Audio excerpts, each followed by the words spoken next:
Buenas tardes, estimados alumnos.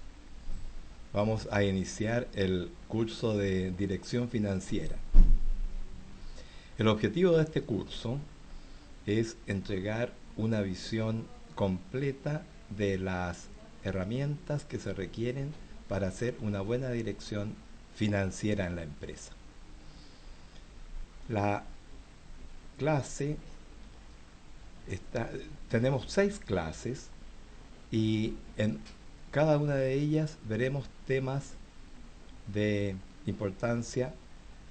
3 de ellas son de carácter general. Cuando hablemos de la contabilidad, hablaremos de los conceptos generales de la contabilidad, la formulación de presupuestos, la segunda sesión, y una tercera sesión de análisis de balance.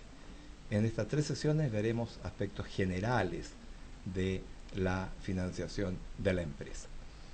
En las 2 siguientes sesiones trataremos 2 temas específicos que se refieren al activo circulante y pasivo circulante, uno de ellos, que hemos denominado fondo de maniobra, y a la evaluación de inversiones.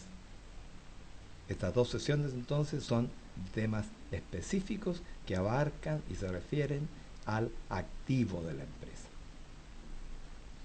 Y finalmente trataremos las operaciones financieras más corrientes y daremos algunos ejemplos de teoría de rentas. Todos estos elementos que se requieren diariamente en las materias de asuntos financieros que ustedes están manejando. Mi nombre es Jorge Brieva, yo estaré a cargo de este curso y tengo título de ingeniero comercial y contador auditor obtenidos en la Universidad de Chile. Tengo un magíster en pedagogía universitaria de la UMCE y un MBA del IED. Actualmente estoy cursando un doctorado en gestión de negocios internacionales en la Universidad de Lleida, España. Y mi tema es las normas internacionales de información financiera que se conocen corrientemente como IFRS. En mi vida laboral he trabajado como profesor de posgrado en la Universidad de Chile, en la Universidad San Sebastián, en el IDD, que es un instituto asociado a la Universidad Gabriela Mistral, y en la Escuela Europea de Negocios. En otros cargos he estado permanentemente en cargos directivos de gerente de finanzas y contabilidad en empresas grandes como Codelco, INDAP, empresas constructoras y universidades.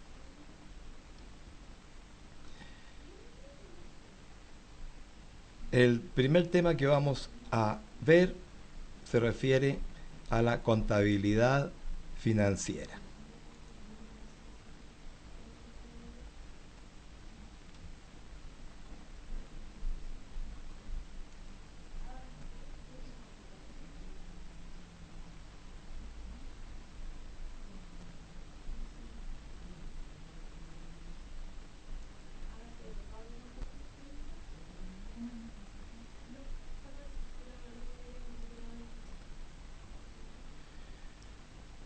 Este tema abarca los siguientes aspectos en general: la contabilidad de dirección, haciendo una alusión específica a la contabilidad fiscal o contabilidad tributaria.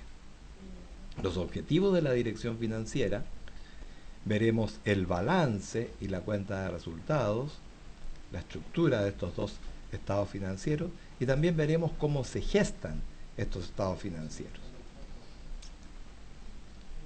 Haremos alguna alusión al estado de flujos de efectivo, que es el tercer estado que se obtiene de la de la contabilidad y luego haremos un análisis de las masas patrimoniales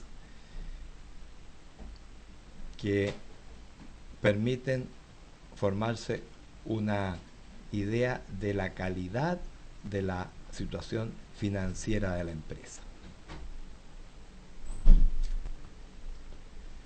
La contabilidad es el registro sistemático de las transacciones que realiza la empresa en un periodo determinado, con dos objetos fundamentales. Uno de ellos es conocer el desempeño, la situación financiera y los flujos de efectivo que han existido en el pasado, en un periodo que ya ha terminado. Pero fundamentalmente, la contabilidad nos tiene que permitir ayudar en la toma de decisiones que afectan el funcionamiento global de la empresa y en particular el manejo financiero.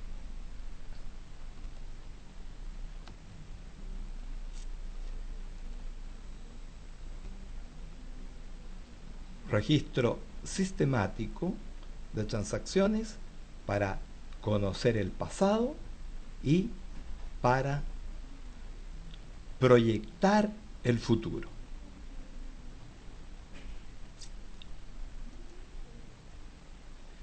¿Quiénes son los usuarios de la información? Tenemos usuarios de la información de diferentes niveles. Hay un nivel operativo.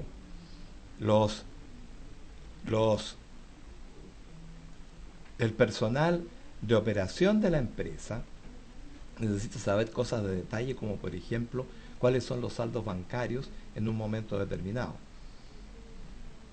o cuánto debe un determinado cliente. Esa es información que diariamente debe dar la contabilidad, y por eso que la contabilidad está diariamente actualizándose con las transacciones de cada día. El personal directivo de la empresa también necesita tener información, pero en este caso ya es de carácter global, como por ejemplo tener una visión global de la situación financiera, del desempeño y de los flujos de efectivo de la empresa. Los informes globales son usados también por personas ajenas a la empresa, como por ejemplo accionistas, inversionistas, bancos que prestan plata a la empresa, proveedores e instituciones de supervisión estatal. Es de especial importancia el Servicio de Impuestos Internos, que sobre la base de la contabilidad financiera determina la renta líquida imponible de la empresa para efectos del pago de impuestos a la renta. La contabilidad financiera entrega un resultado y, de acuerdo a las leyes tributarias de cada país, se ajusta este valor para llegar a la renta líquida imponible.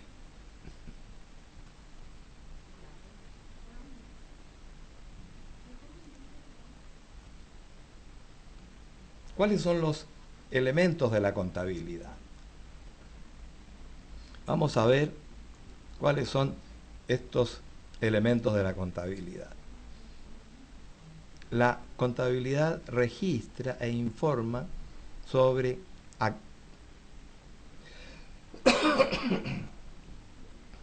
la contabilidad informa y hace los registros correspondientes sobre activos, pasivos, patrimonio, ingresos y gastos. Estos elementos ustedes los conocen. Los activos son los bienes que tiene la empresa. Los pasivos son las deudas de la empresa. El patrimonio son los aportes que han hecho los socios, que se manejan como si fueran pasivos, suponiendo que la entidad empresa es distinta de los dueños. Los ingresos, y aquí presten atención, son generación de riqueza y los gastos son disminución de la riqueza. Por ejemplo, los ingresos, ustedes tienen ingresos y al final de mes obtienen una remuneración.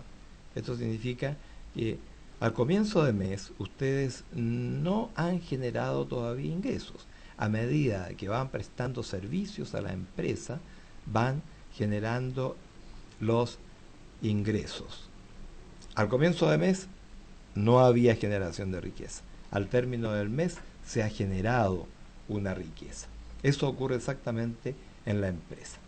Y los gastos son disminuciones de riqueza. Por lo tanto, cada vez que hacemos un gasto, disminuimos nuestra riqueza. En la empresa, esta disminución de gastos, esta disminución de riqueza, los gastos se hacen con el objeto de generar los recursos, generar los ingresos que tiene la empresa. Todos estos componentes o elementos de la contabilidad están representados por cuentas y existe entonces en cada empresa un plan de cuentas que define la cantidad de subrubros que va a haber en cada uno de los elementos. Y en la cuenta, y aquí entramos al mecanismo que sirve para acumular los datos de la contabilidad, en la cuenta se anotan los aumentos y disminuciones. Los aumentos y disminuciones que tiene cada cuenta. Un aumento y disminución de cada uno de los conceptos que representa cada cuenta. Y al final del periodo, vamos a hablar de un periodo de un año siempre, y al final del periodo obtenemos los saldos. Es importante destacar que la contabilidad se registra por partida doble, porque cada transacción tiene dos caras, mueve dos cuentas. Por ejemplo, si nosotros pagamos la cuenta de la luz, tendremos que, si nosotros pagamos la cuenta de la luz, tendremos por un lado un aumento de gasto y por otro lado una disminución del efectivo en caja o banco. Otro ejemplo, si nosotros tomamos un préstamo bancario, vamos a obtener una cantidad de dinero y esa cantidad de dinero va a significar un aumento de nuestra cuenta efectivo. Pero simultáneamente va a haber un aumento en la cuenta que representa la deuda que tenemos con los bancos. Por lo tanto, se produce cada transacción se anota por partida doble. Eso nos permite mantener ciertos equilibrios en los registros contables para efectos de información.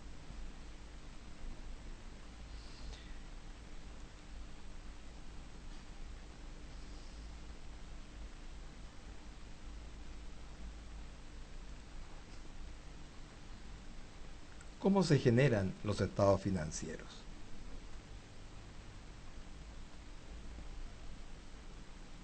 Los saldos de las cuentas ordenados dan origen a dos estados financieros.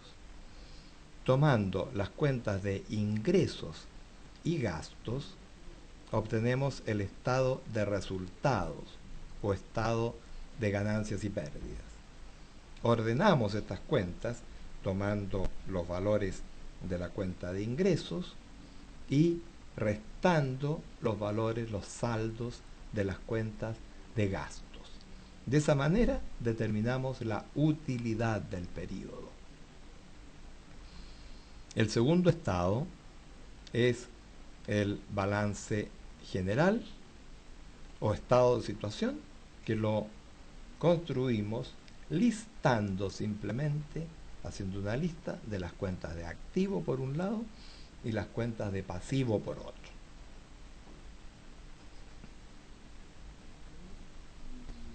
Aquí tenemos un estado de resultados. El estado de resultados abarca un periodo de tiempo. En este caso es del 1 de enero al 31 de diciembre del año 2011. La cuenta de ingresos por ventas es la que inicia el informe y de ahí se van descontando los saldos de las cuentas de costo de ventas, de gastos de administración. Este ejemplo está simplificado, por lo tanto tenemos muy pocas cuentas. Y obtenemos de esa manera la utilidad operacional. Descontando otros ingresos y gastos, que pueden ser, por ejemplo, los intereses o utilidades obtenidas en otras empresas por la posesión de las acciones, obtenemos la utilidad antes de impuesto a la renta. Y restando el impuesto a la renta, obtenemos la utilidad del ejercicio. Ustedes pueden apreciar entonces que ordenando los saldos de las cuentas de ingresos y gastos, podemos tener una visión del desempeño que ha tenido esta empresa durante este periodo de un año. El balance general y estado de situación es tomado en un momento del tiempo. Ustedes pueden ver los activos en el sector izquierdo de la pantalla y los pasivos en el sector derecho. Se han listado las cuentas que representan la plata, el efectivo, las cuentas por cobrar, las existencias y terrenos, maquinarias y otros bienes. En el lado del pasivo tenemos los préstamos bancarios como ejemplo, algunas otras deudas que tiene la empresa y los préstamos a largo plazo y el patrimonio. Es importante destacar la importancia de los grupos de cuenta que están señalados. En el caso del activo tenemos el activo circulante y el activo fijo. Y en los pasivos tenemos el pasivo circulante, el pasivo a largo plazo y el patrimonio. El pasivo circulante está formado por aquellos valores que corresponden al ciclo comercial del negocio. Nosotros compramos mercaderías o materias primas, las transformamos, las vendemos y por esa venta obtenemos cuentas por cobrar. Y esas cuentas por cobrar se transforman en efectivo al ser cobradas y nuevamente tenemos entonces efectivo ya sea para comprar nuevas existencias o para pagar pasivos circulantes por la compra de los bienes que nos permiten vender. Por lo tanto, este activo está, si bien es cierto que siempre está circulando permanentemente. En cambio, el activo fijo tiene la característica de que está compuesta por bienes que no van a ser vendidos, puesto que son los que se usan para el funcionamiento de la empresa. Son los terrenos, maquinarias, oficinas, vehículos.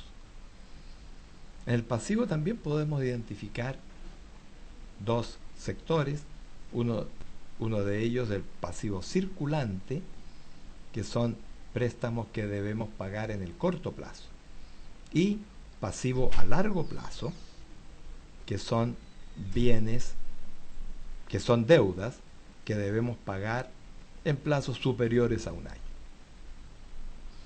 El caso del patrimonio es el reflejo de el capital aportado por los dueños y las utilidades retenidas.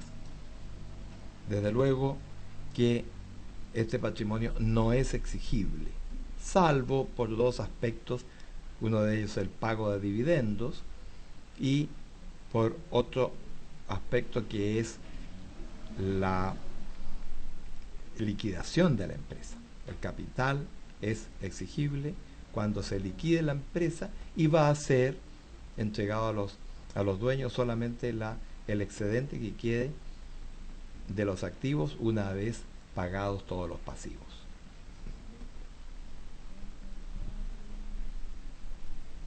Un informe que se llama el estado de flujos de efectivo se formula basándose en los movimientos que ha tenido la cuenta caja, la cuenta efectivo. Es importante destacar que solo los movimientos de caja y de banco son los que se consideran en el estado de flujo de efectivo. Y este estado de flujo de efectivos es un concepto que vamos a manejar durante todo el curso, por eso que es importante que ustedes lo tengan muy claro. Y en este estado de flujos de efectivo, que es el tercer estado, se ordenan los flujos, los movimientos de caja y de banco en tres grupos: los flujos de operación, los flujos de inversión y los flujos de financiamiento.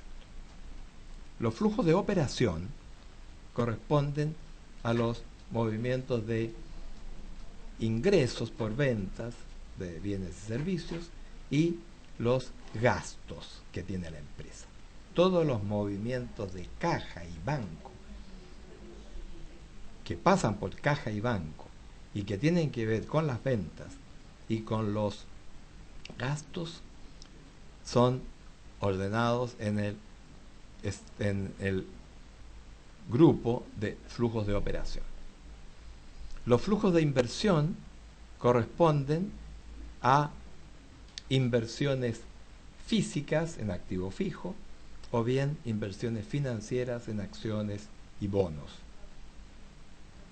Finalmente, el flujo de financiamiento, los flujos de financiamiento corresponden a dos grupos también: préstamos bancarios que se adquieren y se pagan, ¿no es cierto? Se adquieren y se van pagando, y los financiamientos que provienen de los dueños del negocio, aportes de capital y aportes de capital en efectivo, porque tienen que haber pasado por la caja para que aparezcan en este informe, y el pago de dividendos, que son flujos negativos de entrega de dineros a los dueños de la empresa.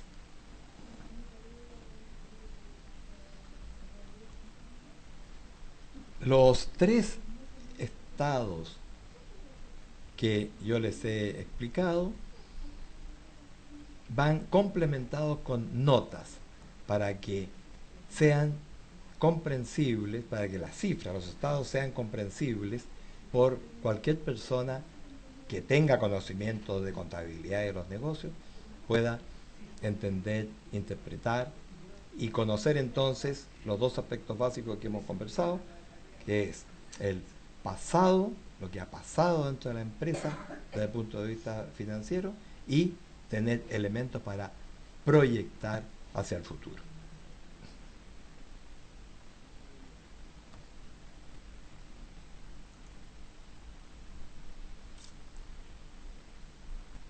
Aquí tenemos un ejemplo del estado de flujos de efectivo para completar la explicación de este estado.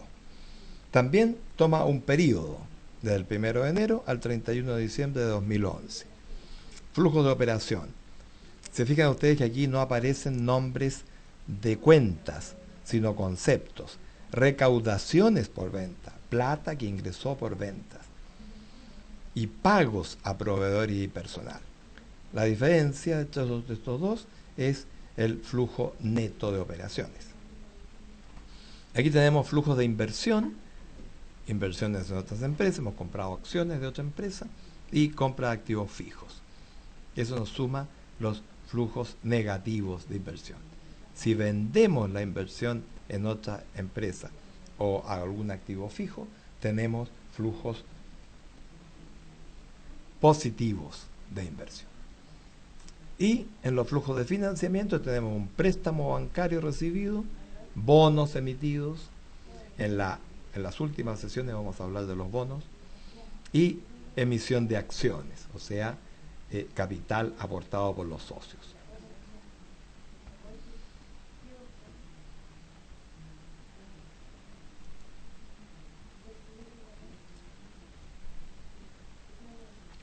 Algunas palabras respecto de las normas internacionales de información financiera, normas contables. La contabilidad de las empresas se rige por normas contables que permiten que sea comparable los registros contables de diversos años de una empresa. Las normas internacionales de información financiera o IFRS tienen por objeto que estas normas, al ser aplicadas por diversos países, todas las empresas de diversos países, pueda haber una comparabilidad de empresas tanto dentro del país como fuera del país. O sea, podemos comparar nuestros resultados con empresas de cualquier parte del mundo, sabiendo que la base de construcción de esos estados es exactamente la misma.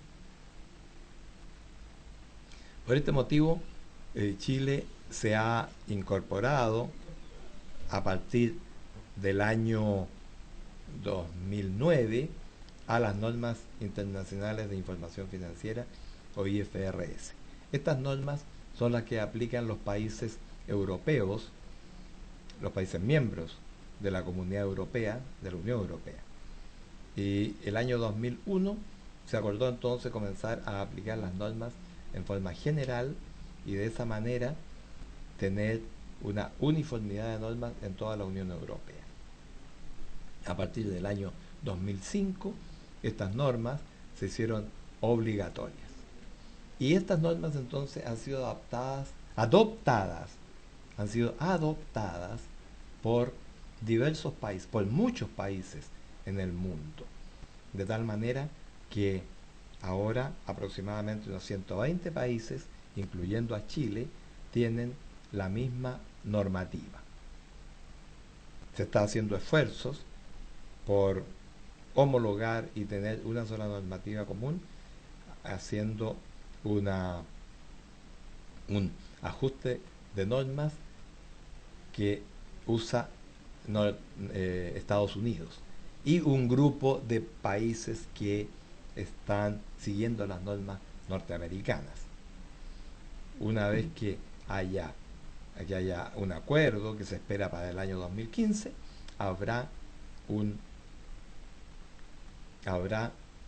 una uniformidad de normas contables en todo el mundo y de esa manera las contabilidades de los balances serán comparables entre las diferentes empresas de todo el mundo. Ahora hagamos un breve recreo.